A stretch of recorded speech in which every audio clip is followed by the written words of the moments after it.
The morning of my daughter's wedding, I stood in front of the mirror in my room at the Fairmont and told myself I would not cry. Not yet. Not until I had said what I needed to say. I had been waiting 22 years for that moment. The woman looking back at me was 63 years old, gray hair cut short the way I'd kept it since the chemo, crow's feet I'd stopped trying to hide somewhere around 55. I had pressed my own dress the night before because I didn't trust the hotel laundry with it. Powder blue. My daughter had picked it out. She said it made me look like someone's grandmother, and she meant that as a compliment. I held on to that. What I could not hold on to was the small white card tucked inside my purse, the one I had been carrying for 11 months. Let me go back. I grew up in Sudbury, nickel country. My father worked the mines and his father before him, and when I was young, I thought that was just what men did in our part of Ontario. They went underground, and they came back up, and on Sundays they smelled like engine grease no matter how long they showered. I left at 19 for nursing school in Ottawa, met my husband at a church fundraiser, married him at 24. He was an electrician. Steady work, steady man. We moved to a small town outside of Thunder Bay because his union got him placed there. And by the time our daughter was 2 years old, I had started to feel like I had built something real. His name was Gerald. I don't say that often anymore, but for this story, you need to know he existed and that he was good. He died in February, the year our daughter turned 3. There was a fire at a construction site, an industrial retrofit job, a warehouse outside the city they were converting to condos. The fire marshal's report said the electrical panel had been improperly installed, that a safety inspection had been skipped, that the subcontractor responsible for signing off on the work had falsified the records. That subcontractor's name was Robert Haynes. I know that name the way I know my own birthday. I have known it for 22 years. I wrote it in the back of a journal I kept the first year after Gerald died, when I was writing down everything I could think of because I was so afraid I would go numb and forget to be angry. I did not forget. The investigation went nowhere. Robert Haynes had a lawyer. He had connections at the municipal level. There was a settlement. I say that word loosely because what I received was $38,000 and a non-disclosure agreement that I signed because I had a 3-year-old, no income, and 2 months of groceries left. My mother-in-law sat at the kitchen table when I signed it and cried. She said Gerald would have understood. I said I hoped he wouldn't because I didn't. I took the money. I moved us back to Sudbury to be near my mother. I went back to work at the hospital as a registered nurse, and I worked every shift they gave me, and I raised my daughter. Her name is Claire. She is everything I am not. Outgoing, loud when she laughs, the kind of person who remembers every waiter's name and tips 25% even when the service is slow. She got Gerald's eyes and my stubbornness and somehow ended up a licensed civil engineer, which I will never stop finding remarkable given that I helped her with her grade 11 math homework by Googling the answers alongside her. She called me on a Tuesday in October 3 years ago and said, "Mom, I met someone." I said, "Tell me." She said his name was Owen, that he was kind, that he worked in commercial real estate in Toronto, that she had met him at a conference in Vancouver and they had talked for 4 hours over the hotel bar. And she had known, she said, she had just known. I said, "Bring him to Sudbury. I want to make him pierogies." She laughed. She said she would. It was 4 months later when she brought him home for the first time. He was tall, quiet in the way of men who are used to listening, and he helped me clear the table without being asked. I liked him immediately. I liked the way he looked at my daughter. I liked that when I showed him the photograph on the mantle, the one of Claire at her university convocation, gown and all, laughing so hard she's blurred. He picked it up and studied it like it was something worth studying. I did not meet his family that visit. He mentioned his father once, briefly, said he was in construction and development, that they had a complicated relationship, that it was a long story. I didn't push. Everyone has a long story. Claire and Owen got engaged the following spring. There was a small party at Owen's parents' house in Oakville, a house I had not been to before, a neighborhood I had only driven through. I arrived with a bottle of Ontario Riesling and a card, and I stood on the front step and rang the bell. The man who answered was Robert Haynes. I recognized him from the photo I had found in a newspaper archive 8 years earlier. A real estate development story, a ribbon cutting somewhere in Hamilton. He had aged. The hair was mostly white now, but the jaw was the same. I don't know how long I stood there. It could not have been more than 3 seconds. He did not recognize me. Why would he? I was no one to him. I was a name on a settlement agreement 2 decades old. I said, "I'm Claire's mother. Thank you for having me." He smiled and stepped aside. I sat through that party. I drank half a glass of wine. I watched my daughter laugh with a woman who would become her mother-in-law, a pleasant woman named Susan who kept refilling the cheese board and apologizing for the catering, even though there was no catering. She had made everything herself. I watched Robert Haynes pour drinks and slap Owen on the shoulder and tell a story about a hockey game. I watched him be a person. I drove home in 4.5 hours and I did not turn on the radio.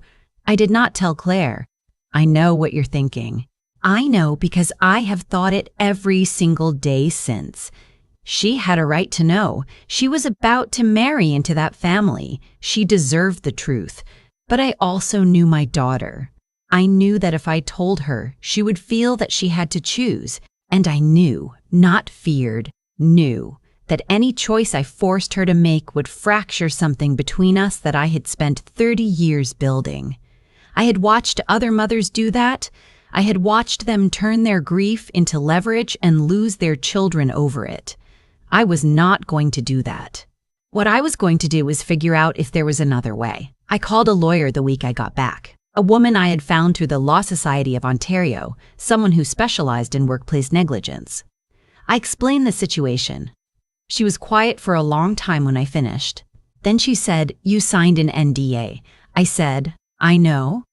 She said, "There may be ways around it, depending on what he's done since." That was the beginning of 11 months of phone calls, document requests, and late nights at my kitchen table with a laptop and cold tea. What I found, what my lawyer found, was that Robert Haynes had not stopped. There were 2 other projects. One in the late 90s, a residential build in Barrie where a foundation inspection had been signed off by a company he controlled, and the inspection had never happened. No one had died, but the building had been condemned 6 years after construction. 15 families displaced, and there was a paper trail. If you knew how to look for it. The second thing she found was that the original NDA I had signed had a clause, standard in Ontario at the time, that explicitly did not prohibit disclosure in the context of legal proceedings or regulatory complaints. We had grounds. I filed a complaint with the Ontario College of Trades in March. I filed a supplementary statement with the Provincial Labour Board in May. My lawyer said it would be slow. She said it might go nowhere.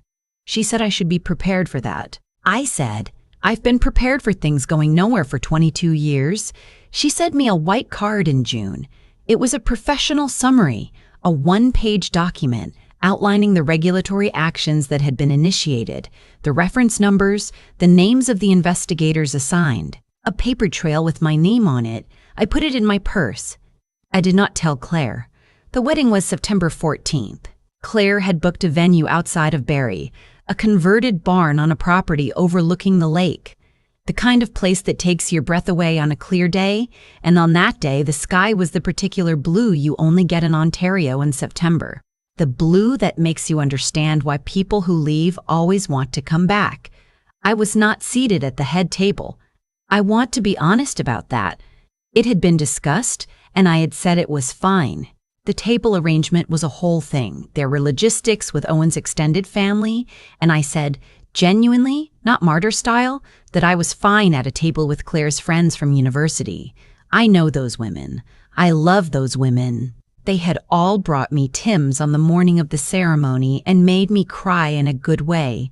But I noticed at the reception when Robert Haynes stood up to speak before the best man, before me, before anyone. I noticed the way he commanded the room.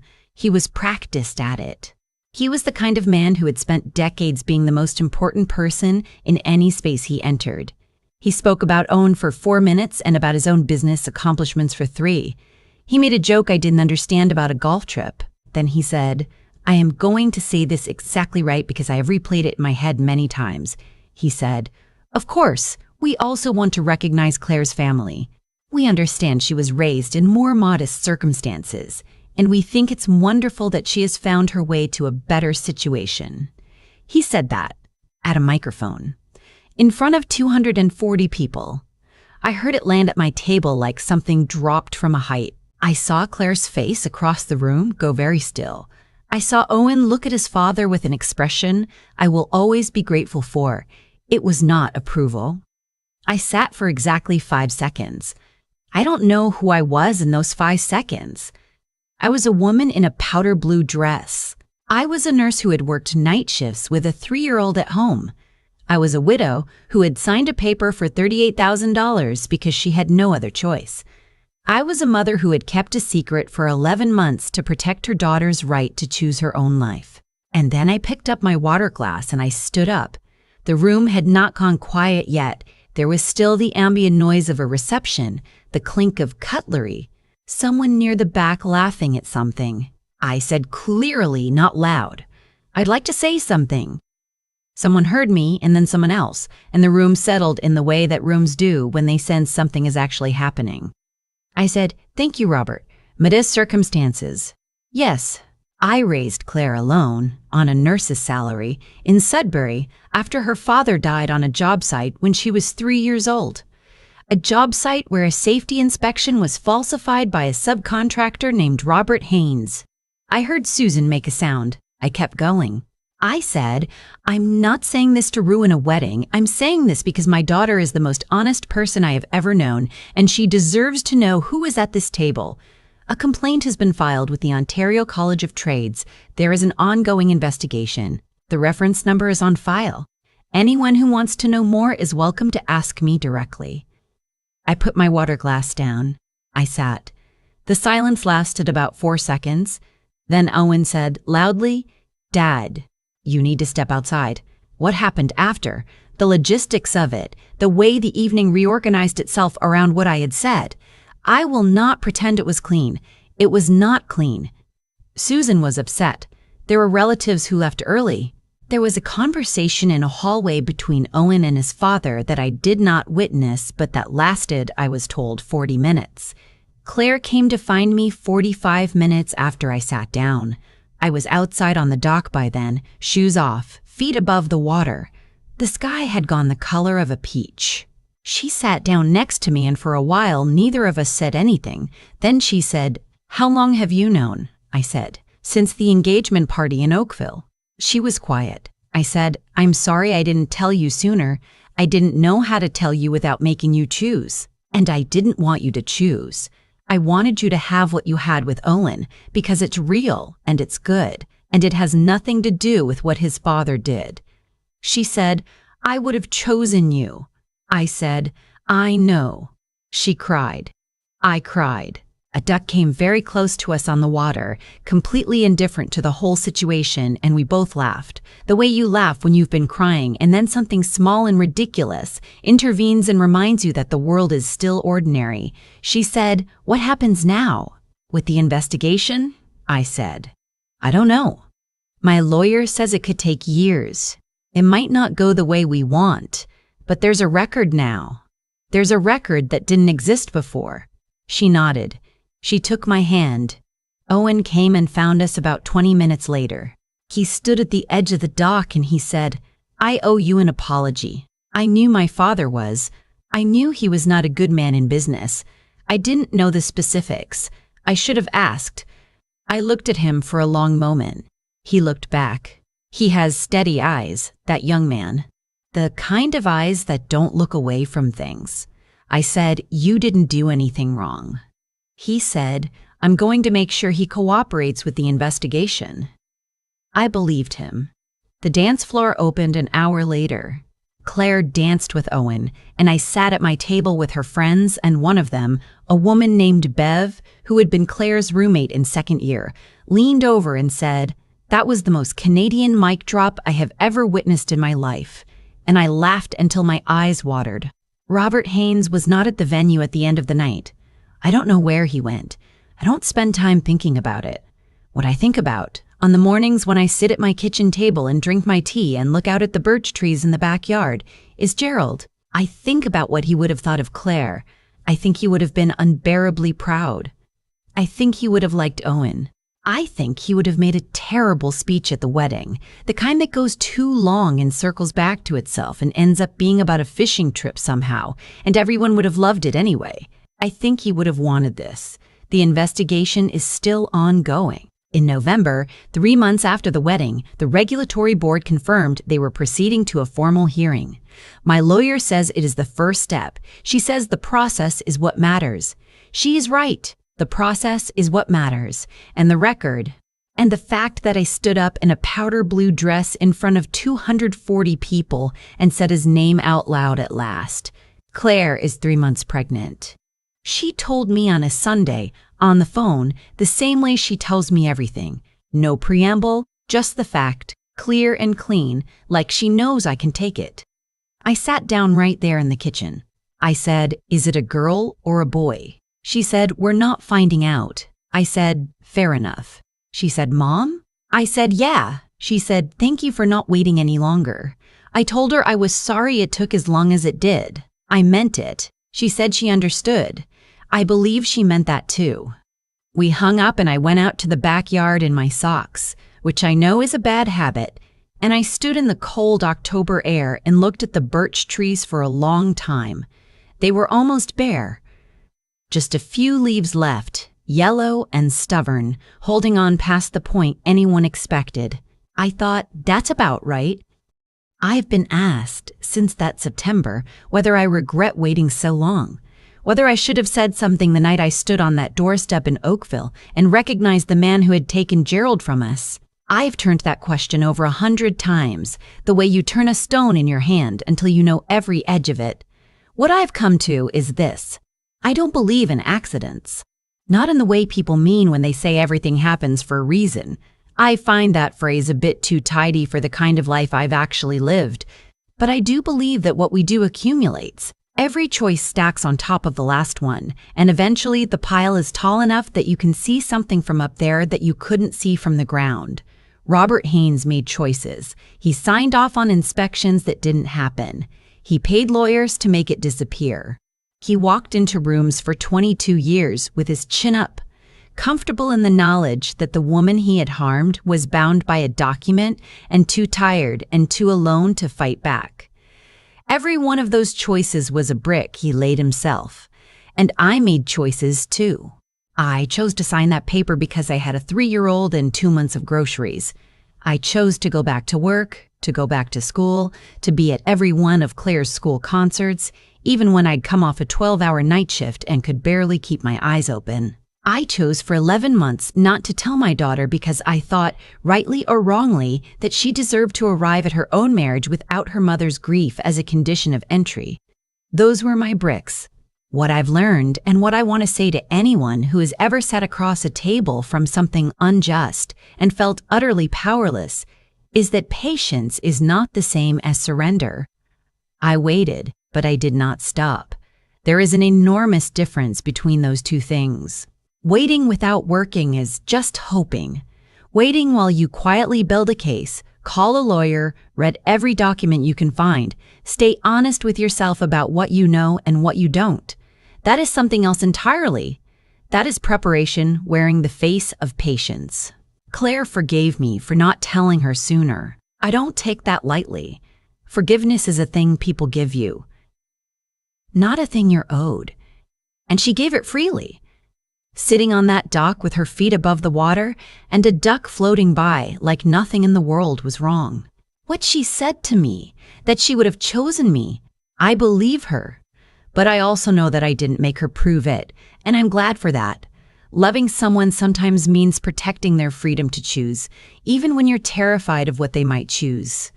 Owen is going to be a good father. I see it in the way he held himself accountable that evening, the way he stood at the edge of the dock and said the words without being asked. Integrity isn't something you perform at the good moments. It's what you do when something ugly surfaces and you have to decide, in real time, who you are. Gerald would have liked him. The investigation is ongoing. I don't know how it ends. But I know that there is now a record with my name on it in an office in Toronto that says what happened and who was responsible. That exists regardless of what comes next. You cannot unhappen a truth once it has been spoken out loud in a room full of people. Claire is due in the spring. I've already started on a blanket. Cream and pale yellow, the same colors my mother used for Claire's 30 years ago. I don't know if it'll be a girl or a boy. Does it matter? I just know I'll be there.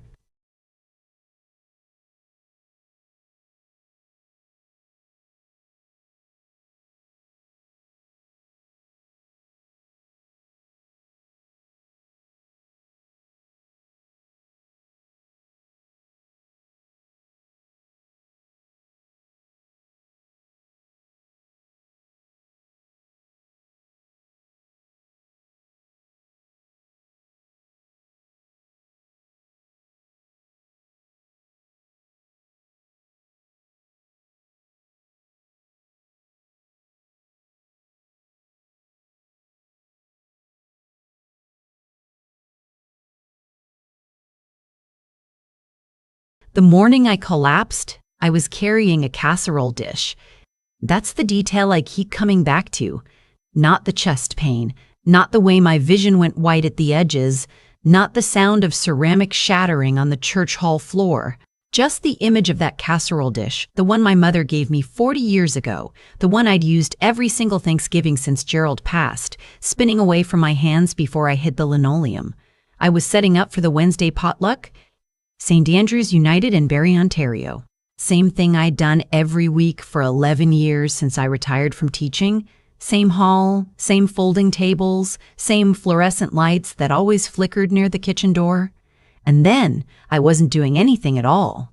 When I came back, I didn't know where I was. The ceiling was wrong.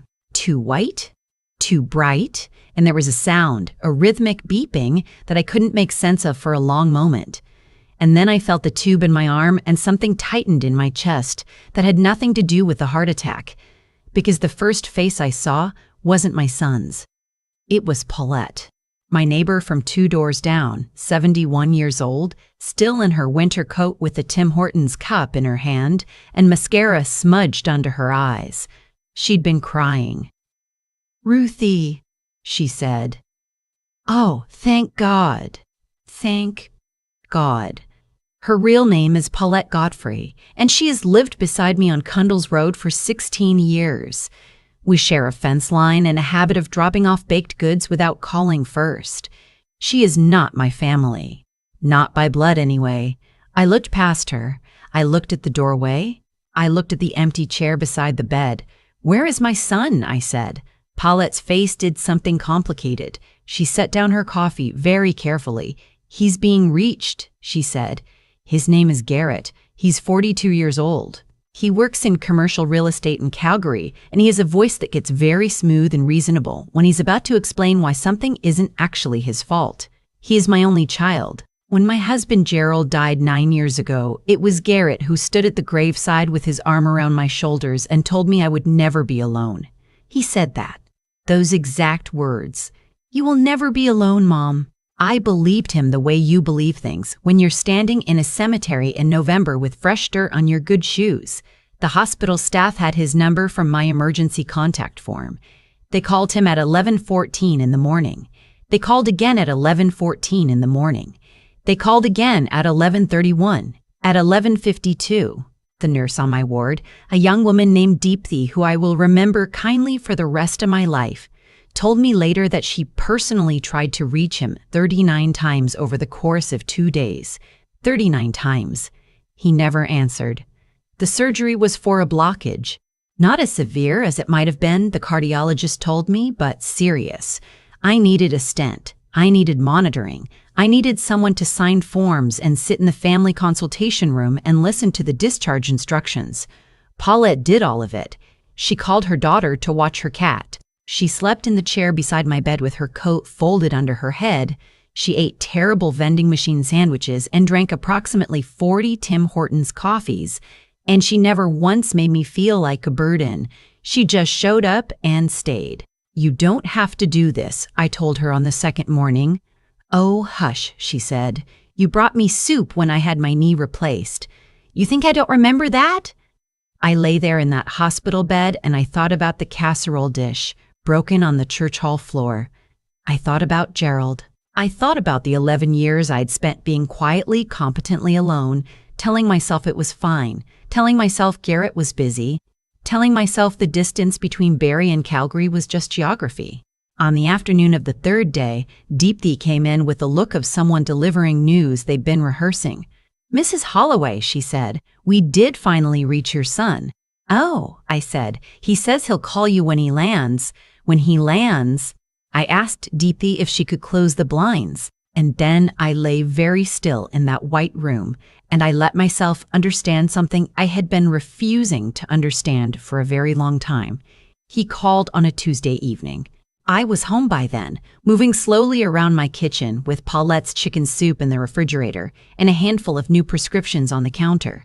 The cardiologist had given me very clear instructions about stress, about rest, about what my body needed now. I let it ring twice before I answered, "Mom."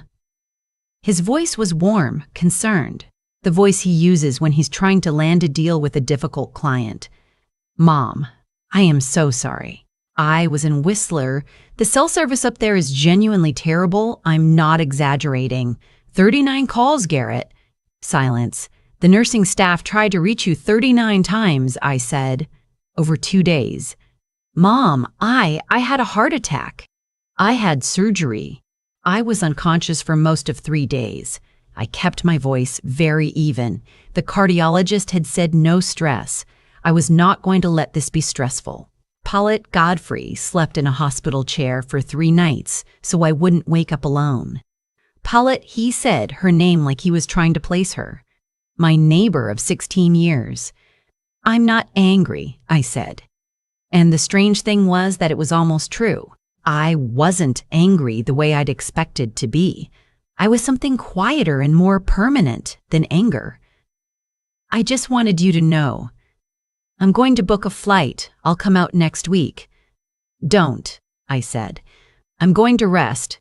We can talk later." And I hung up. I want to tell you something about Whistler, because I didn't learn the full story until afterward. He hadn't been there for a weekend. He'd been there for a week.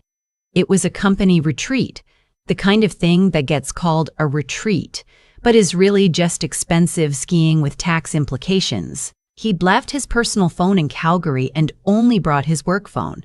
The number on my emergency contact form was his personal number. I learned this not from him, but from a conversation I wasn't meant to overhear. His wife. I will call her my daughter-in-law, though she has always treated that word like a coat she never meant to keep, was talking to someone on the phone in my driveway when she came up to visit in February. They did eventually come, 2 weeks after I was home. She didn't realize I could hear her from the front hall. "He feels terrible about it," she was saying. But honestly, what was he supposed to do? Just leave? It was a work thing. Just leave. I'd had a heart attack. I closed the front door very quietly and went to put the kettle on. The house is worth more than most people would guess. 3-bedroom detached on Cundles Road, bought in 1989 for what seems like a fairy tale price now. Gerald and I paid it off together, and when he died, it became mine. Straightforwardly, cleanly, the way Gerald always did things. No complications. No joint ownership with anyone else. No signatures required from anyone on Cundles Road or in Calgary. My financial advisor, a careful woman named Sonia, who has been guiding my retirement savings for 8 years, had been gently nudging me for 2 years to think about what I wanted to do with the house eventually. She wasn't pushing. She's not the pushing type, but she'd raised it the way sensible people raise things, just so it was on my radar. After I got home from the hospital, I started thinking about it more seriously. I have about $140,000 in RRSPs and a modest pension from the school board. That's not nothing, but it's not forever either. And I'm 67, and my heart now has a stent in it, and the world has a way of becoming more expensive rather than less. The house, if I sold it, would net me somewhere in the range of $680,000 after fees. In this market, probably more. I had never seriously imagined selling it. It was Gerald's house. It was mine. It was the place where Garrett had grown up, where we'd had 23 Christmases, where the casserole dish had lived in the same cabinet for 40 years. But something had shifted. Paulette and I started walking again in April, once the cardiologist said it was fine. Around the neighborhood, nothing strenuous, just the familiar grid of streets with their slushy shoulders and their Canada Post boxes and their old trees starting to bud. She has a hip that gives her trouble, and I have a heart that now requires more caution than it used to. So we were well matched. We talked about a lot of things on those walks. Her late husband, Dennis. My Gerald. Her granddaughter out in Vancouver. The way the neighborhood changed. One afternoon, she told me she was thinking of moving to a retirement community in Collingwood, not a nursing home. She was very specific about that, but one of the newer ones with the private bungalows and the communal dining and the organized activities. Her daughter had looked into it. "Have you ever been up to look at one of those places?" she asked. I hadn't, but I said I'd go with her. We drove up on a Saturday in May. The Blue Mountains were extraordinary, that particular blue-green that only happens in the shoulder season. The place Paulette's daughter had found was called Nottawasaga Gardens, which sounds like something from a real estate brochure but turned out to be genuinely lovely. White clapboard buildings set back in the trees, a walking path around a small pond. A communal room with a fireplace that was actually lit when we came in from the cold. The coordinator who showed us around was a calm, practical woman who spoke to us like adults, which I appreciated. She answered every question directly. She didn't use the word vibrant even once, which in my experience is a very good sign. I asked a lot of questions I hadn't planned on asking. On the drive home, Paulette looked at me sideways. "You're thinking about it," she said. "I'm thinking about a lot of things," I said. "Ruthie, you're thinking about the house." I kept my eyes on the road. The trees along Highway 26 had that soft May green that always makes me think of Gerald, though I couldn't explain exactly why. "Gerald would tell me to be practical," I said finally. "Gerald was a very sensible man," Paulette said. "Garrett called in June. I'd been waiting for it, and the way you wait for something you've already made a decision about without quite admitting it to yourself. I was in the garden when the phone rang, my small raised beds at the back of the house, tomatoes and herbs, and the stubborn little rose Gerald planted 20 years ago that refused to die. "Mom, I've been thinking," he said, and his voice had that smoothness to it again, that commercial real estate warmth, "about the house. I know you're not ready to talk about it yet, but when the time comes, and I know that's not soon, Trisha and I would really love to be involved in those conversations. Because obviously the family home means a lot to all of us, and there are ways we could structure things that would be beneficial, for tax purposes." "I've already been talking to Sonia," I said. "Sonia, your financial advisor?" "Yes." "Okay, well, that's great, but I just mean that for something this significant, it might make sense to have a family conversation first, before Garrett," I said. He stopped. "I appreciate your interest," I said. "I'll be in touch." I don't know if he heard something in my voice. Maybe he did. He said okay, and we talked for a few more minutes about nothing much, and then we hung up, and I went back to my tomatoes.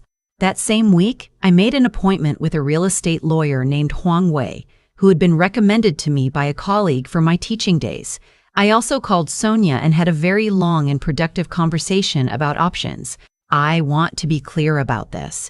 I didn't make any of these decisions in anger. Anger would have been too hot for what I was feeling. What I felt was something cleaner, a kind of clarity that had been coming for a long time and had finally arrived. I listed the house in September. I did not tell Garrett until the listing went live. He called 20 minutes after it appeared on Realtor.ca. I know because I was watching for it. "Mom, what? The house is?" I just saw. He had lost the smooth voice entirely. "Mom, you can't just sell the house without—" "It's my house, Garrett. I know it's your house, but this is the family home. This is where I grew up. You can't just—" "I've thought very carefully about this," I said. "Sonia has helped me plan something that will give me security for the rest of my life. I'm going to a retirement community in Collingwood. It's beautiful. I think you'd like it if you ever come to visit." The silence on the line was very long. "This is because of Whistler," he said finally. "This is some kind of reaction, some kind of—" "No," I said. "This has been coming for a long time. Whistler just helped me see it clearly."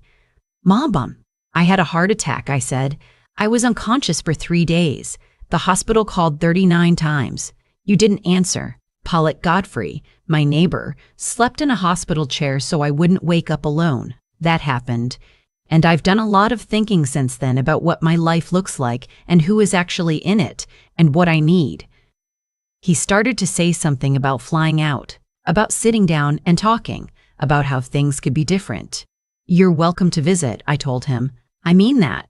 But this decision is made. The house sold in 11 days. 74 hours after the accepted offer, Garrett and my daughter-in-law arrived on my doorstep with a bouquet of flowers and expressions that I can only describe as carefully calibrated. My daughter-in-law hugged me and said I looked wonderful.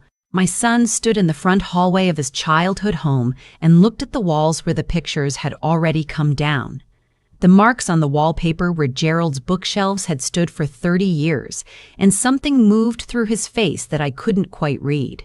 "I remember this floor," he said.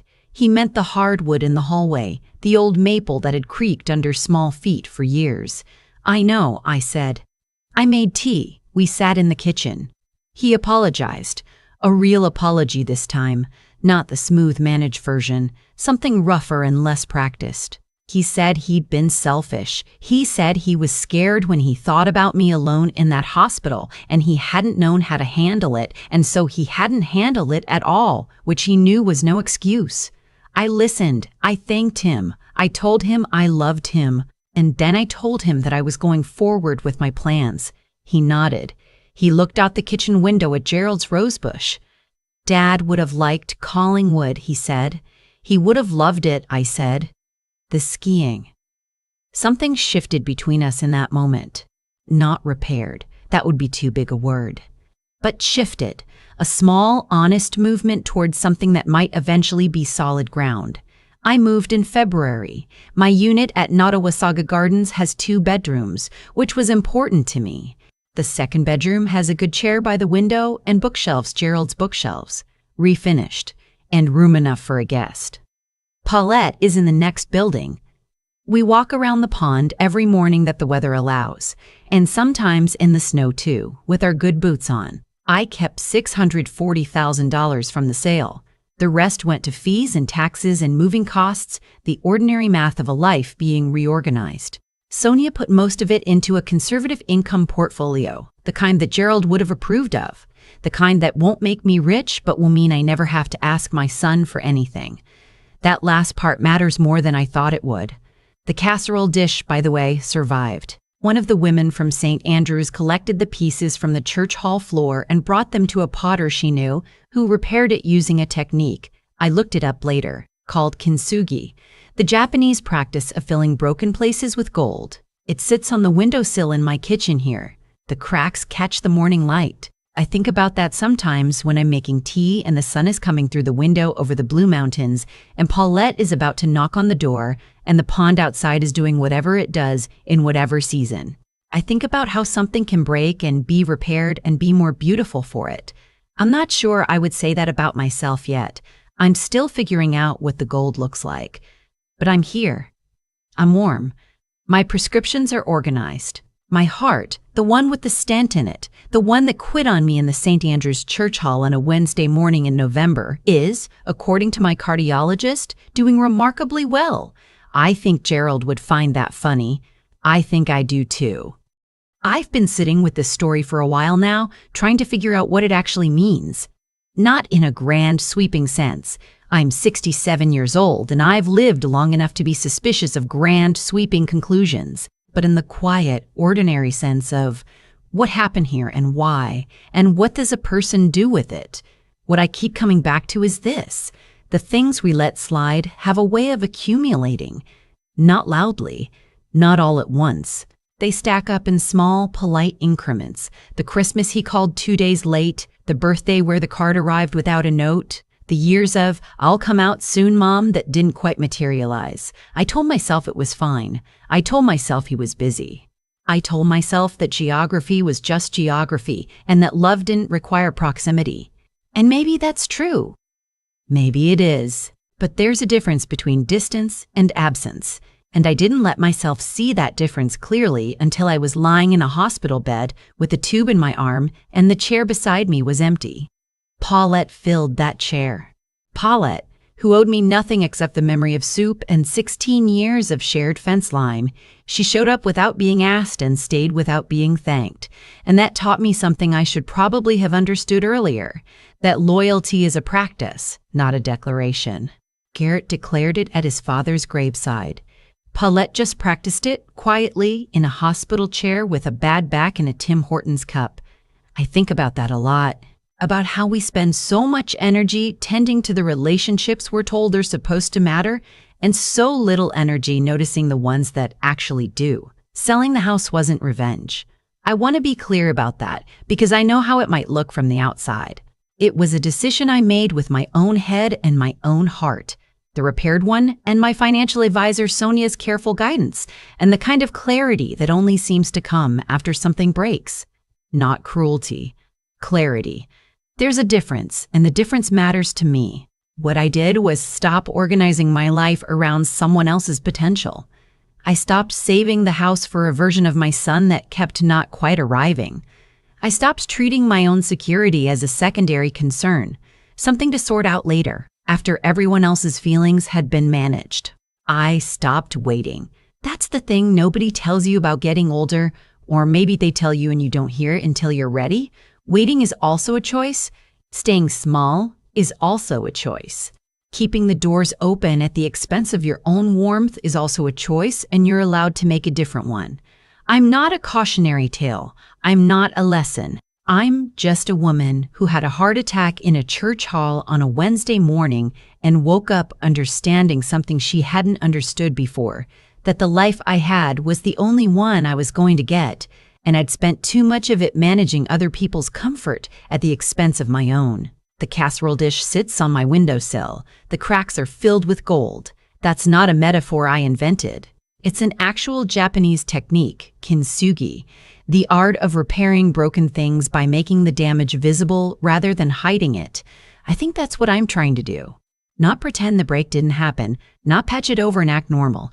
Just live honestly with the shape I'm in now and let the light catch the places where things came apart and were put back together differently. It's enough. For now, it's more than enough. At my son's university convocation, I handed him an envelope. He laughed, passed it around the table for his new in-laws to see, and his father-in-law said, loud enough for the whole restaurant to hear, "What is this? A Tim Hortons gift card?" My son didn't stop him. He set the envelope down beside his bread plate like it was a flyer from the mail. I excused myself to use the washroom.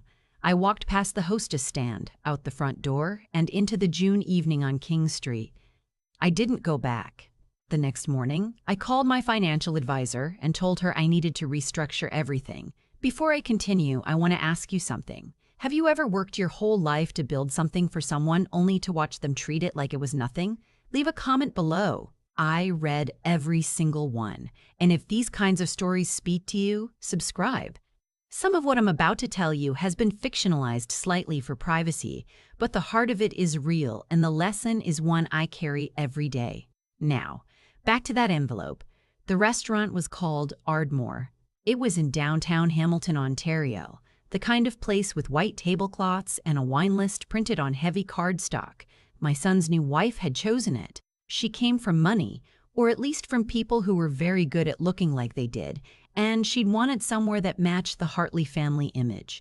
Her parents sat across from me that evening, her father in a blazer with a pocket square, her mother in pearls that were probably real. I'd worn my good navy dress, the one I bought on sale at Reitman's 4 years ago and had dry cleaned twice. I thought it looked fine. My son. I'll call him my son throughout this, because that's who he is. Whatever else has happened, graduated that day with a degree in civil engineering from McMaster. 6 years of tuition, 6 years of me working double shifts at the cleaning company I built from nothing, taking contracts other companies turned down, showing up on Christmas Eve to strip and wax the floors of a medical building on Cannon Street, Because the manager had called me personally and I never said no to a loyal client. I put every dollar I could spare into his education fund from the time he was 3 years old. The envelope contained a bond certificate, a Canada savings bond I'd purchased in 1998, added to every year since, rolled over twice. The current value, as of that May, was $240,000. I had planned to tell him quietly, just the two of us, after dinner. I had planned to explain what it meant, that it was his down payment, his start, that I had built it the same way I'd built everything else, slowly, carefully, without making a show of it. But his father-in-law had gotten there first. A Tim Hortons gift card. The table laughed. His new wife smiled with her hand over her mouth. My son looked at the tablecloth. He didn't say anything. I sat there for a moment. I picked up my water glass and set it down. Then I stood, said I needed to use the washroom, and I walked out. I drove home to my house in Stony Creek. It took 22 minutes. I made tea when I got in, sat at my kitchen table, and looked at the stack of folders I kept in the basket by the window. Property files, insurance documents, RRSP statements. I'd been meaning to reorganize them for months. I reorganized them that night. I want to tell you something about where I started, because it matters for understanding where I ended up. My husband left when my son was 18 months old. Not a dramatic leaving. No fight, no other woman as far as I knew. He just decided fatherhood wasn't for him, and he moved back to his parents' place in Brantford and eventually disappeared from both our lives. I was 29, working as a cleaner for a commercial company that paid me $14 an hour and scheduled me for 22 hours a week so they wouldn't have to give me benefits. I was cleaning an insurance brokerage one night when I overheard two of the brokers talking after hours. They didn't see me behind a partition with my cart. One of them was complaining that he couldn't find a reliable cleaning crew for a new medical clinic his friend had just opened on Barton Street. He said every company he'd called was overbooked or unreliable. I walked around the partition and said I could do it. He stared at me. I told him I was starting my own company, that I had my own equipment, that I could guarantee reliability because I would be there personally every single time. He asked for my card. I didn't have a card. I wrote my name and number on the back of a takeout receipt from my apron pocket. He called the next day. That was 1994. By 2001, I had 14 regular clients and 2 part-time employees.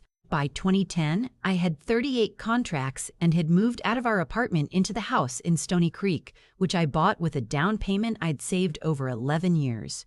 My son was 12. He had his own room for the first time. By 2024, my company had annual revenue just over $1.3 million, and I employed 9 people, all of them paid above the cleaning industry average, because I remembered what $14 an hour felt like. I had also, over the years, purchased 4 rental properties in Hamilton and 1 in Burlington. Nothing glamorous. A semi-detached on Wentworth, a triplex on Barton, a little bungalow on the mountain that a retired teacher rented for 17 years before she passed and her son sold it back to me for below market because he wanted a clean transaction. The Burlington one I'd bought in 2018 when everyone said the market had peaked, they were wrong. My son knew I ran a cleaning company. He knew we lived comfortably. He did not know the extent of it because I had not told him. I told myself it was because I wanted him to build his own work ethic, to not feel entitled, to understand that money came from effort. All of that was true. But I think part of it was also that I was afraid of what the knowledge might do to him.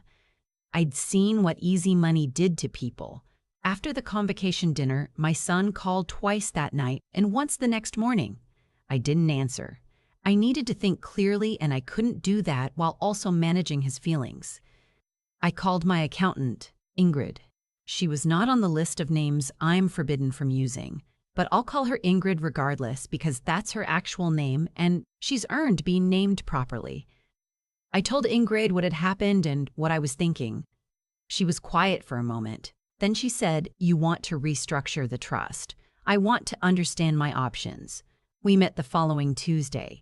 I'd originally set up a family trust 3 years earlier on the advice of my estate lawyer, with my son named as the primary beneficiary. The bond, the rental income, the company shares, certain investments, all of it had been organized with him in mind. Ingrid walked me through what it would take to change the beneficiary structure. It was not complicated. While I was rethinking the trust, I also did something that felt uncomfortable but necessary. I asked a colleague in the industry, a man I'd known for 20 years who did background screening for HR departments, if he could look into my new son-in-law. I want to be honest about this. It didn't feel righteous. It felt like something I needed to do because I'd seen the way he watched my son, not with warmth, with assessment. What my colleague found took 8 days. My son-in-law was not who he presented himself to be. His family had a certain reputation in their social circle, but the finances behind that reputation were considerably thinner than the surface suggested. More importantly, he had a civil judgment against him from 2021. A former business partner in Oakville had sued him for breach of contract and won. The judgment was for $68,000. It had been partially paid and then stopped. There was also a pattern of credit applications, multiple in a short window, that my colleague said was consistent with someone managing cash flow problems quietly. My son-in-law had pursued my son at a time when he believed, apparently, that my son had access to significant family money. My son had never corrected this impression, possibly because my son also didn't know the full picture, possibly for other reasons. I sat with this information for several days. I did not call my son. I did not send an email. I thought about the convocation dinner, about the envelope sitting by the bread plate, about the table laughing while I sat in my navy dress and said nothing. My son-in-law was not a criminal in the way that sends people to prison, at least not based on what I'd found. But he was a man who had built his life on what things looked like, and he had married into my family under a misapprehension he'd never bothered to correct. I decided to correct it for him. I own the building my son-in-law's firm leases office space in. I'd purchased it in 2019 through my numbered company, one of 3 commercial properties I'd acquired that year. He had no idea. The lease was managed through a property management company I'd contracted out for exactly this kind of arm's-length arrangement. To him, he was renting from a numbered company with a nondescript name. I called the property manager and asked her to send a notice of lease non-renewal. The current term expired in 4 months. Standard notice period, everything above board, nothing unusual. The letter went out on a Thursday. My son called me that same Friday evening. I answered, "Mom." His voice was tighter than usual. "Did you do something with the building on James Street North?" "My numbered company owns that building, yes." Silence. "You own the building." "I've owned it since 2019. Another silence. Longer this time. "He didn't tell me." "Your father-in-law's firm didn't know who owned it. That's the point of a numbered company." I heard him exhale. "Mom, I don't understand what's happening. He's furious. He says someone's trying to sabotage him. Nobody's sabotaging him. His lease isn't being renewed. That's a business decision." "Why?" "Because I'm converting the building." "Converting it to what?" "Affordable rental housing." 12 units. The city has been pushing for more residential conversions in that corridor for 3 years. I applied for the development permit in February. My son was quiet for a long moment. "Mom, how much do you actually have?"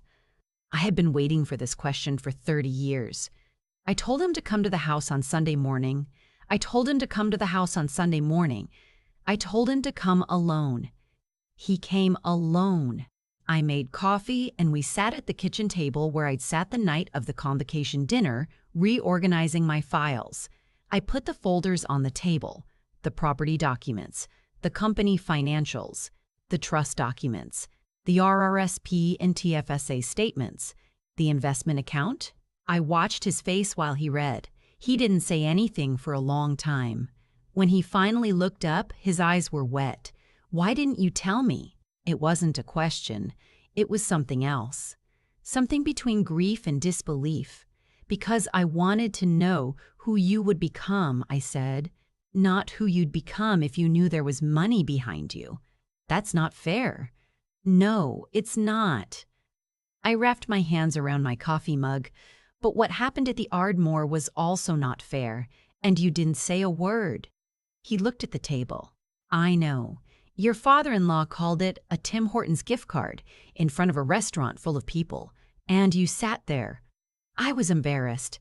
Of the gift or of me? He didn't answer immediately. That told me enough. Both, he said finally. Very quietly. I'm ashamed to say that, but both. I appreciated the honesty. That's the truth. I appreciated it more than anything he could have said to defend himself. The bond, I said. The one in the envelope. Do you know what it was worth? He shook his head. I told him. He put his face in his hands. Here is where I want to stop and be careful about something, because I think it matters. I didn't tell my son about his father-in-law's financial history to punish the man. I told him because my son had a right to know what kind of foundation his marriage was being built on. There's a difference between revenge and protection. I spent several days making sure I understood which one I was engaged in. I told my son what my colleague had found: the civil judgment, the credit pattern, the gap between what his in-laws presented and what the document suggested. My son was very still. He told me your family had money, he said. He said it when we first started talking about the future. He said he could tell that you had the right kind of quiet about you. And did you correct him? A long pause. No. Did you know what he meant by that? I thought he meant you were dignified. I didn't think he was calculating. I believed him. I want to be clear about that. I believe my son did not know the full texture of what he'd married into. But I also believe he had been comfortable with the impression his in-laws had formed, and he had not bothered to challenge it. That comfort had cost both of us something. What do you want to do? He asked me. I want to finish converting that building, I said. And I want you to decide what kind of person you're going to be now that you know the truth. His phone had buzzed 4 times while we were sitting there. He'd ignored it each time. On the 5th buzz, he turned it face down without looking. Is there anything I can do? He asked. To fix this. I looked at him across the kitchen table. My son, 30 years old. The reason I'd shown up every Christmas Eve, every February morning in ice storms, every shift that ran long and paid nothing extra. Yes, I said. Come back next Saturday. There's work to do. He came back. I had started preliminary planning for the James Street conversion, and I needed someone to manage the liaison with the architectural firm. My son had an engineering degree he hadn't used yet. He'd been deferring articling with the intention of working for his father-in-law's firm. After our Sunday conversation, that arrangement was clearly no longer on the table. He showed up on Saturday with his laptop and a notebook. He didn't ask about salary. I didn't offer one yet. We worked for 6 hours on building plans and permit timelines. He was good, focused in a way I hadn't seen from him before, or maybe had seen and hadn't recognized because I'd been too busy looking at the performance he put on for other people. His wife called twice. He stepped outside each time, kept the conversations short. The following Tuesday, she called me. I'll say this for her. She was direct. She didn't start with pleasantries. I want to understand what's happening, she said. I'd expect that. My father says you're trying to destroy him. Your father's lease isn't being renewed. That happens in commercial real estate. You own the building he's in. Yes. You never said. He never asked. Silence on her end. Then, did you know about the judgment? The Oakville thing? Yes. Another silence. How long have you known? About 3 weeks, and you didn't tell you let this whole thing? I told my son last Sunday. She was quiet for a moment. When she spoke again, her voice was different, smaller. He told me. He called me that night. A pause. Is my father actually in trouble? Financially? That's not a question I can answer for you. It's a question you need to ask him directly, with documentation in front of you. She didn't respond to that right away. I waited. The envelope, she said finally. At the convocation, I shouldn't have. I laughed. I laughed along with everyone, and I didn't even look at what was in it. No, I'm sorry for that. I know you are. I meant it. What you do with that is up to you. She asked if she could come and speak with my son. I said that wasn't my decision to make. She asked if I would ever forgive her. I thought about the Ardmore. The white tablecloth, the bread plate, the sound of the table laughing. Forgiveness is something you build, I said, not something you're handed. She came to the James Street site the following Thursday. I was there, meeting with the architect. She stood at the edge of the room where a wall had already been opened up, her arms crossed, watching the crew. After the architect left, she walked over to me. "What is this going to be?" she asked. 12 units, I said. Mixed income. Priority for healthcare workers, teachers, tradespeople. The city has a wait list of over 300 families for this type of housing in this neighborhood. She looked at the space for a long moment. "My dad's not going to recover easily from the lease thing," she said. "He's been operating on a pretty thin margin for a while." "I know." She turned to look at me. "Why are you still doing this then? If you know that, why not just leave them alone now?" "Because this building was always going to become housing," I said. "I applied for the permit before your convocation, before the dinner, before any of this." I looked around at the gutted interior, the exposed beams, the concrete dust on the floor. "This is not about your father." She stared at me. "Then what is it about?" "A woman I employed for 11 years, Therese. She retired last spring. She's been on the Hamilton housing wait list since 2020. She worked 6 days a week for me, and she still couldn't afford a decent apartment in this city." I paused. "She's getting Unit 4, ground floor, because her knees are bad." My daughter-in-law didn't say anything for a moment. Then she said very quietly, "I didn't know people like that were real." "What do you mean?" "I mean, I knew they existed. I just didn't." She stopped. "I grew up in Ancaster. Everyone I knew growing up had the same kind of life. I didn't really think about where it came from. I just thought that was how things were." "That's a very easy thing to think," I said, "when no one challenges it." She looked at me for a long time. "Can I help?" "With the project." I thought about it. "Talk to my son," I said. "He's coordinating the permit process. If you're serious, he'll find you something useful to do." She was there every Saturday for the next 2 months. The opening was on a Saturday in October, one of those sharp blue sky days you get in Hamilton just before the cold settles in for good. The mayor came, which I hadn't expected. A city councilor I'd spoken to about the conversion permit apparently mentioned the project, and someone made a call. There was a small crowd on the sidewalk, mostly the incoming tenants and their families. I stood at the back.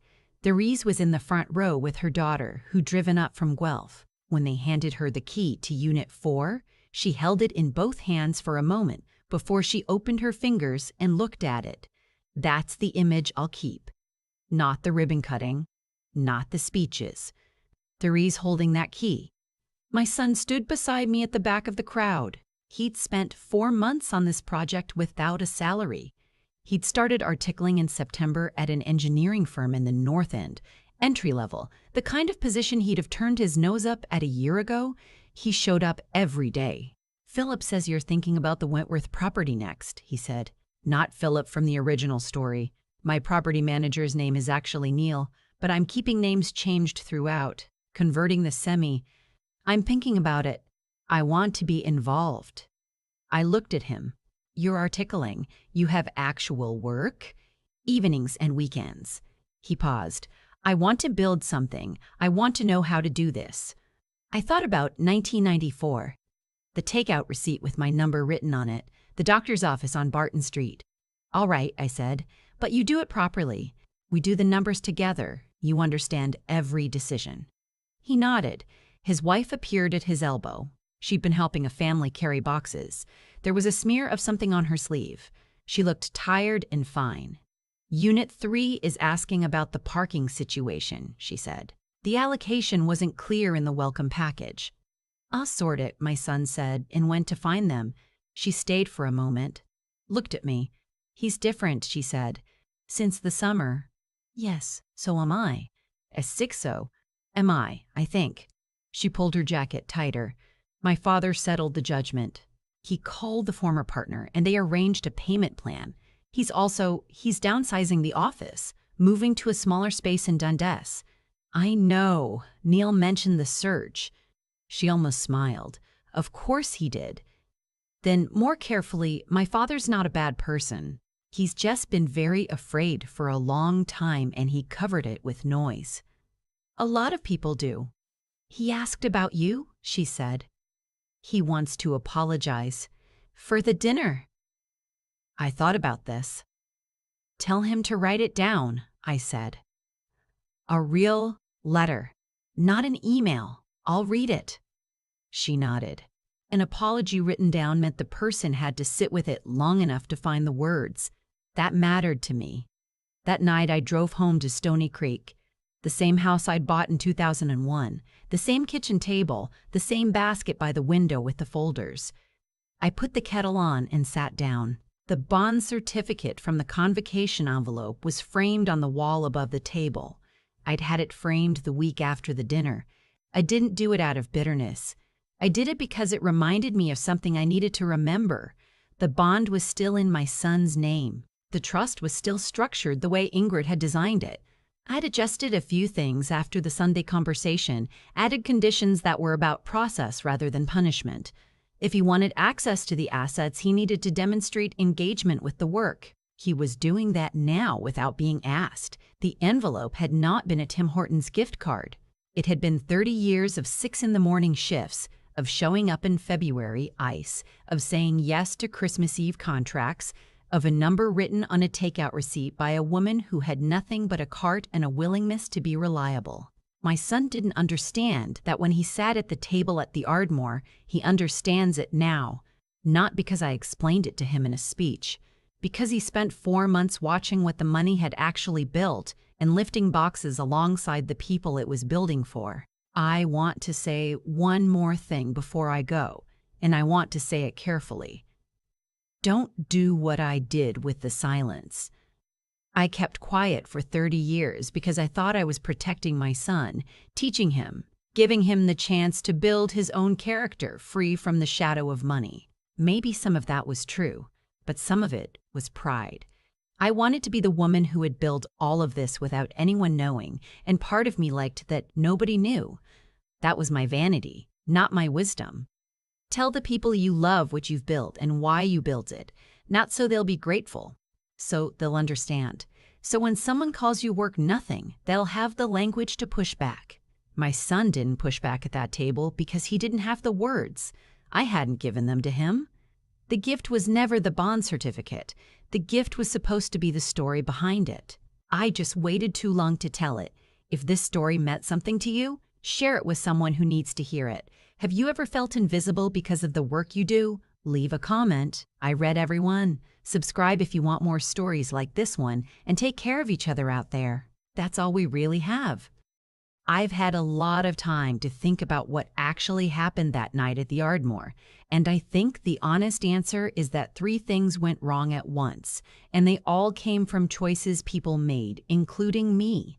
My son made a choice when he sat at that table and said nothing. He wasn't a cruel person. He just wanted to belong somewhere that felt bigger than where he came from, and in that moment, keeping the peace felt easier than telling the truth.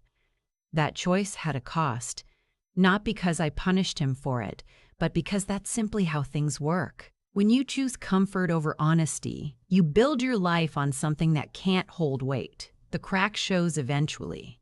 For my son, it showed when a man he trusted turned out to be afraid and hiding it, and he had no framework to deal with that because he'd spent years avoiding exactly those kinds of hard conversations. His father-in-law made a choice too. He built a life that looked like something it wasn't, and he kept building it long past the point where he could afford to. I don't say that with satisfaction. There's something genuinely sad about a man in his 60s still performing for a room. He called my envelope a Tim Hortons gift card because he needed everyone at that table to know he was the kind of person who would never give a Tim Hortons gift card. That need, that constant need to signal your own worth to other people, it exhausts you.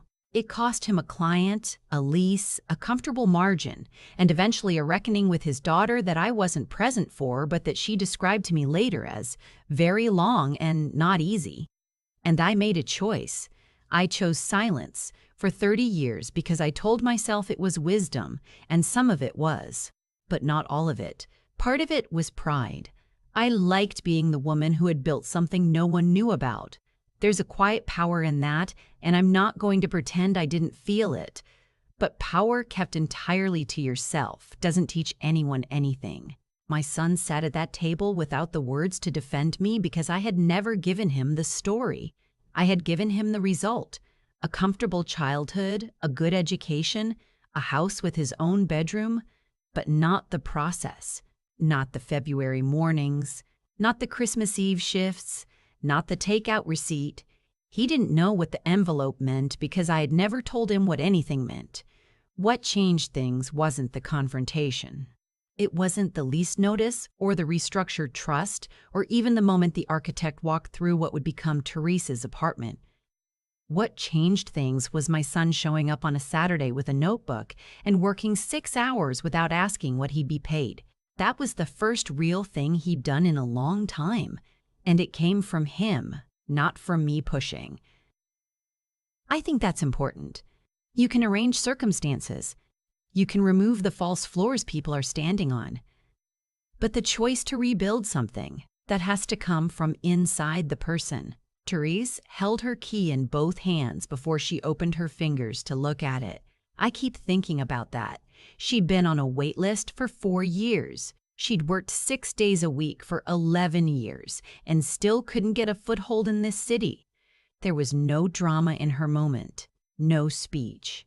Just a woman who had done the right things for a long time, finally receiving something she'd earned through pure persistence. That's what I want people to take from this. Not the money. Not the property or the trust or the fact that I owned the building. The persistence. The willingness to show up on the bad days and do the work anyway, not because anyone was watching, not because there was a reward waiting, but because the work itself has integrity, and integrity compounds over time just like interest does. You build something honest year after year, and eventually it becomes something nobody can take from you. Not a laugh at a dinner table, not a father-in-law with a pocket square, nothing. My son calls every Sunday now. He's learning. So am I. My daughter called me on a Tuesday. I remember because I had just gotten home from my book club. We meet the first Tuesday of every month, and I was still in my coat, keys still in my hand, when my phone rang. She was not crying. That was the first thing I noticed. My daughter, when she is truly frightened, goes very quiet. She does not cry. She goes quiet the way a house goes quiet just before the power goes out. She said, "Mom, something happened." I put my keys down on the counter. I sat down in the chair by the door, the one I always say I'm going to move but never do. I said, "Tell me."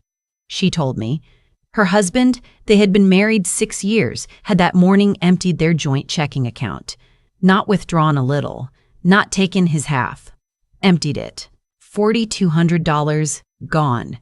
Then he had called his mother, and his mother had called my daughter, and his mother had said, in what my daughter described as a very calm voice, that my daughter should begin thinking about making other arrangements because her son would be returning to the family home, and my daughter was welcome to stay in the house until the end of the month. Until the end of the month. It was the 3rd of November. I sat in my coat in the chair by the door, and I listened to all of this without saying anything. My daughter's voice was very flat and very steady, and when she finished, she said, "I don't know what I'm supposed to do." I said, "Has he come back to the house yet?" She said no. He had been at his mother's since the weekend. I said, "Don't touch anything in the house, don't move anything, don't throw anything out, don't sign anything. I'll be there in the morning." She said, "Mom, you don't have to." I said, "I know I don't have to." I said, "I know I don't have to. I'll be there in the morning." I hung up and sat in my coat for another few minutes. Then I got up and made myself a cup of tea, because that is what I do when I need to think clearly, and I stood at my kitchen counter and I thought about what my daughter had just told me. I should say, here, what I do for work. I spent 31 years as a financial examiner with the provincial government. I am retired now, mostly. I do some consulting, some volunteer work with a legal clinic on the other side of the city. I know what money looks like when it moves, and I know what it looks like when someone moves it on purpose. I also know what a matrimonial home is. I know what joint property means under the Family Law Act. I know that emptying a joint account on the eve of a separation is not just hurtful. It is, depending on how the paperwork falls, potentially something else entirely. I finished my tea. I packed a bag. I drove to my daughter's house in the morning, and when she opened the door, she looked so tired I almost couldn't speak.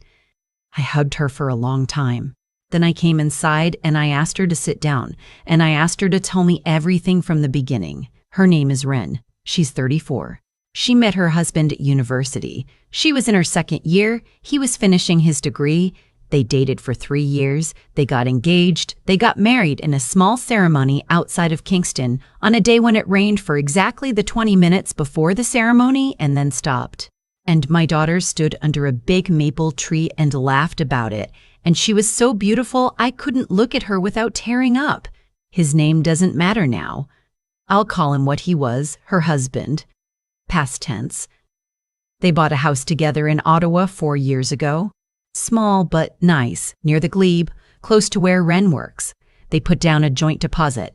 The mortgage is in both names. These are not small details. These are the kind of details that matter very much when someone decides to empty a bank account and announce that you have until the end of the month. I sat at her kitchen table and I asked her to walk me through everything she remembered. What accounts they had, whose names were on what, whether they had a financial agreement before they married. They didn't. A lot of young people don't. I have stopped being surprised by this and what she had in her own name versus jointly. She was organized, I'll give her that. She had folders.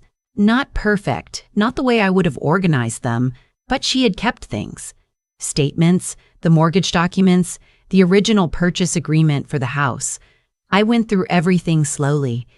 Then I asked her the question I'd been building toward since the night before. The $4,200 he took from the checking account, do you have the transaction records? She pulled them up on her laptop. I looked at them. Tuesday morning, 9:14 a.m.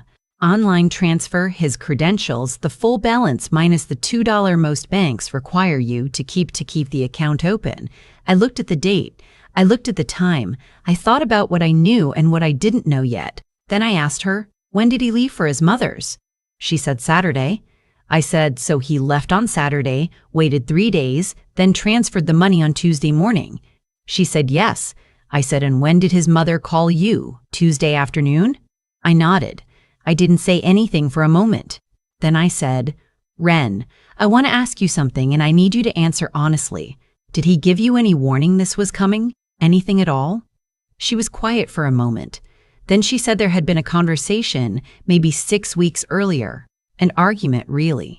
She had raised the idea of marriage counseling. He had said he didn't think it would help. She had said she wanted to try anyway. He had said he'd think about it. He never brought it up again. I said, he'd have any written communication after that? Text, email, anything? She said she'd have to look. I said, look. She found 3 texts, 1 from him, 2 from her. His said, I've been thinking. I think we both know where this is going. Sent 4 weeks ago. She had responded twice. He had responded twice. He had not responded at all. I read that text several times. I am not a lawyer. I want to be clear about that. I am a retired financial examiner with a lot of knowledge about how money moves and how financial misconduct is documented. But I have spent years doing volunteer work alongside family law lawyers, and I have learned enough to know when something needs to go to a professional immediately. I looked at my daughter across the table. I said, I'm going to make some calls. She started to say something. Something about not wanting to cause trouble. Something about not being sure what she wanted yet. I understand that impulse. When you're in the middle of it, when the person who hurt you is also the person you shared a bed with for 6 years, you want to keep all the doors open. You want to believe it can still be reasonable. I said gently, Ren, he emptied your account. He didn't ask. He didn't discuss it with you. He didn't take half. He took all of it, and then his mother called you and told you that you have until the end of the month. I paused. He made his decision. The only thing left for you to decide is whether you're going to protect yourself. She was quiet for a long time. Then she said, "Okay." I called a woman I knew from the legal clinic. She'd retired from family law a few years back, but she still had contacts. She pointed me to someone, a family law lawyer in Ottawa, someone who specifically handled high-conflict asset cases. I left a message that morning and got a call back by 2 in the afternoon. The lawyer, I won't use her name because this is my daughter's story and some of it belongs to her, asked me to describe the situation. I described it. She asked about the account. I described that. She asked if there were records. I said yes. She was quiet for a moment, and then she said, "If what you're describing is accurate, what he did may constitute dissipation of family property. That is the legal term for it. Dissipation. The intentional reduction of family assets in anticipation of separation. It is not nothing. Under family property law in Ontario, assets and debts accumulated during the marriage, with certain exceptions, are divided equally upon separation. Taking money from a joint account right before you announce a separation is not just bad manners, it's the kind of thing family courts look at very closely. We had an appointment 2 days later. I drove Ren. I sat in the waiting room with a coffee while she met with the lawyer for an hour and 15 minutes. When she came out, she looked different, not happy. There was nothing happy about any of this, but steadier, like someone who had been standing on uncertain ground and had finally found a place to put her feet. On the way home, she told me what the lawyer had said. They were going to send a letter, a formal letter to him and to his lawyer. He had apparently retained one already, which told me this had been in motion for longer than a week, notifying him that the withdrawal had been documented, that it would be raised in the equalization process, and that any further attempts to move or dispose of jointly held assets would result in an immediate motion for a restraining order on the property. I asked her how she felt. She said, scared. But like, okay, scared. Not the other kind. I knew exactly what she meant. There are 2 kinds of scared. There's the scared where you're falling and you can't see the bottom and there's nothing to hold on to. And there's the scared where you know exactly what's coming and you're standing on solid ground and you're ready for it even though it's going to hurt. The second kind is manageable. It took about 3 weeks for everything to start moving through the proper channels. There were letters back and forth. There were emails between lawyers. His lawyer tried to argue that the withdrawal was justified because he had personally deposited a larger amount some months earlier, which was partially true, but not in the way they were framing it. And my daughter had the bank statements going back 2 years that showed the deposits and withdrawals had always been shared and commingled. That is the word that matters in those situations. Commingled. Once money is commingled in a joint account over a significant period of time, the argument that it was his becomes very difficult to sustain. His lawyer also tried once to suggest that my daughter should consider the practical realities of the situation regarding the house. I will not repeat exactly what was in that letter because it made me angrier than I have been in a long time, and I don't want this to turn into a recounting of my anger. What matters is that my daughter's lawyer responded, and what she said in precise legal language was that the matrimonial home is specifically protected under Ontario's Family Law Act, that my daughter had equal rights of possession regardless of who wanted what, and that any attempt to pressure her to vacate would be considered harassment. The end of November came and went. Ren stayed in her house. She changed the locks, the ones her husband had a key to, which she was entitled to do. She got a new bank account in her name only. She started keeping records of every communication. I came by on weekends. I brought groceries sometimes, or we cooked something together. She was learning in real time how to be alone in a way she hadn't been since her early 20s. It's a particular kind of loneliness, that one. Not worse than other kinds, just different. It sits in the silences of a house that used to have 2 people in it. I tried not to say too much. I tried to just be there. One Saturday in December, she called me before I was planning to come over. She said, "Mom, can you come now?" I said yes. I was in the car in 8 minutes. When I got there, she was sitting at the kitchen table with her laptop open. She had received an email from his mother, not from him. from his mother. It was long. It covered a lot of ground. It talked about how much the family had been hurt by the breakdown of the marriage. It talked about how my daughter had never really tried to integrate into the family, which, having met his mother several times over 6 years, struck me as revisionist history of a remarkable kind. It suggested that my daughter was being vindictive in pursuing the legal process. And then, near the end, it said something that I read 3 times to make sure I was reading it correctly. It said that certain items currently in the house, specific furniture, some artwork, a piece described as a family heirloom, had been purchased by the family and were expected to be returned. I sat back in my chair. Then I said, "Do you have any documentation of those purchases? Receipts, credit card statements, anything?" Ren got up and went to her files. She came back with a visa statement from 4 years ago. The furniture, a dining set, was on it. Her husband's card. Their address as the billing address. Bought from a store on Bank Street, which we could walk to from this house. I said, "Forward this email to your lawyer today." She said, "Should I respond?" I said, "No, not a word. Let your lawyer respond." She nodded. Then she closed the laptop and she looked at me and she said, "I keep waiting for this to feel different, for it to feel like something I understand." I thought about that for a moment. I said, "It might not ever feel like something you understand. Sometimes people do things that don't have a reason that would make sense to you, because the reason only makes sense from inside a kind of thinking that isn't yours." She said, "That's not comforting." I said, "No, but it means there's nothing wrong with you. You didn't miss something.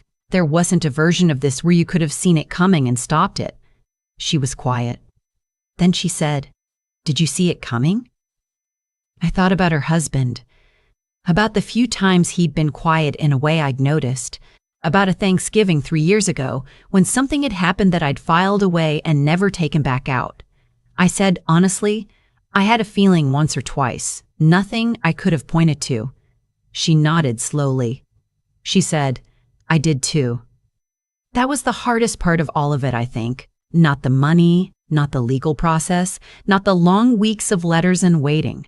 The hardest part was sitting with the knowledge that she had felt something somewhere along the way and had chosen to believe in the life she'd built instead. That is not a failure. That is what love looks like when you're in the middle of it. You choose to believe. You choose to trust. You give the benefit of the doubt because the alternative is too heavy to carry. But you can also, when the time comes, choose to stand up. The equalization process took several months. I won't walk through all of it because some of it is still not fully resolved. These things take time, and anyone who tells you otherwise is either lucky or simplifying. But what I can tell you is that the $4,200 was documented, was raised formally, and was factored into the final accounting. The furniture and the artwork remained in the house because there was no documentation to support the claim that they had been family gifts. The house went on the market in the spring by mutual agreement, and the proceeds were divided according to what the law required. Ren has an apartment now. It's small, smaller than the house, but it's hers, and when you walk into it, you can feel that it's hers. She painted the walls herself. She has a bookshelf that goes all the way up to the ceiling because she finally had enough room for one. She's okay, more than okay, on most days. I think about that first phone call sometimes. The quietness in her voice, the way she said, "I don't know what I'm supposed to do." And I think about how the answer to that, at least in my experience, at least from where I stood, was not complicated. You find out what you have. You find out what the law says. You put one foot in front of the other, and you let people who know more than you about specific things help you with those specific things. You do not have to know everything. You do not have to be brave every single minute. You just have to not give up on the morning after. One thing I want to say, because it comes up and because I think it matters, I was not angry at my daughter for not knowing her rights. She is 34 and she trusted the person she married. And she did not grow up thinking she would ever need to know what dissipation of family property means. That is not ignorance. That is a completely normal human being living a completely normal life. But I do think, and this is the thing I say when people ask me what I would change if I could go back, I do think it matters to have some sense of what you own. Jointly, individually, what your name is on, what rights attach to what, not because you're expecting the worst, but because knowing what you have is not the same as expecting to lose it. A woman I know from the legal clinic says it this way: knowing your rights is not paranoia, it's literacy. I think that's right. I did not go into my daughter's situation looking for a fight.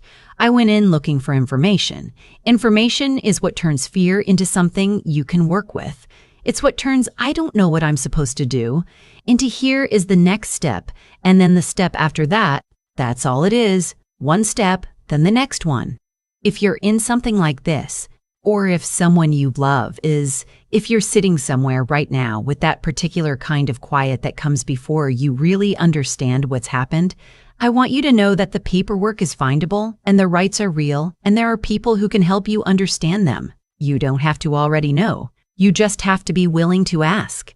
And if you want me to talk more about any of this, what to do in the first few days, what to look for in your own accounts and documents, how to find the right kind of legal help in your province, leave it in the comments. I read all of them. You don't have to figure this out alone. I've thought about this a lot since everything settled. Not the legal details. Those are done now, or nearly done, but the shape of it. The way one decision made in bad faith set off a chain of consequences that couldn't be undone no matter how much time passed or how many letters were exchanged. He made a choice on a Tuesday morning at 9:14. I know the exact time because I looked at the transfer records myself. And that choice, made quietly, deliberately, while my daughter was at work, is what started all of it. Not the separation, not even the fact that the marriage was ending. Those things happen, and they're painful, but they're human. What started the chain was the decision to do it that way, to take instead of discuss, to calculate instead of communicate. I'm not saying this to assign blame for its own sake. I'm saying it because I think the connection is real and worth naming. The way you treat someone when you're leaving them tells the world, and the courts, and everyone watching, exactly who you are. And the world, and the courts, and everyone watching responds accordingly. Ren did something hard. She sat at that kitchen table when she was frightened and exhausted, and she chose to find out what she actually had, instead of just accepting what she'd been told she had. That took something. It is not easy to shift gears from grief to paperwork when you are in the middle of losing a life you built. It requires a kind of discipline that people don't talk about enough, the discipline of doing the necessary thing when everything in you wants to sit down and stop. That is what I mean when I think about intelligence in these situations. Not cleverness, not strategy, just the willingness to ask, what do I actually know, and what do I need to find out? That question, asked honestly and followed through, is worth more than any amount of anger or righteousness. You can be completely in the right and still lose everything if you don't take the next step. Ren took the next step. And then the one after that. I also think about his mother, about that email, about the furniture she said belonged to her family, the calm way she had assumed my daughter would simply accept what she was told and leave. There is a version of this story where Ren gets that email and feels alone and overwhelmed and does nothing. That version exists. I've seen it happen to people. And in that version, the furniture walks out the door, the paperwork never gets filed, the 4,200 stays lost. What stopped that version from happening was not luck. It was the fact that Ren called me, and I picked up, and I knew enough to know what questions to ask. That's it. That's the whole thing. The chain that led to her standing in her own apartment with her books finally on a shelf that goes to the ceiling. It starts with a phone call and a willingness to not face it alone. I am not a person who believes the world always corrects itself. I have seen too much to believe that, but I do believe that the choices people make accumulate. They build into something, a pattern of taking, of calculating, of assuming no one will push back. That pattern does not stay invisible forever. And a pattern of asking the right questions, finding the right help, putting one foot in front of the other, even when you're scared, that builds into something too. Ren is okay, more than okay, most days. That is not nothing, that is everything.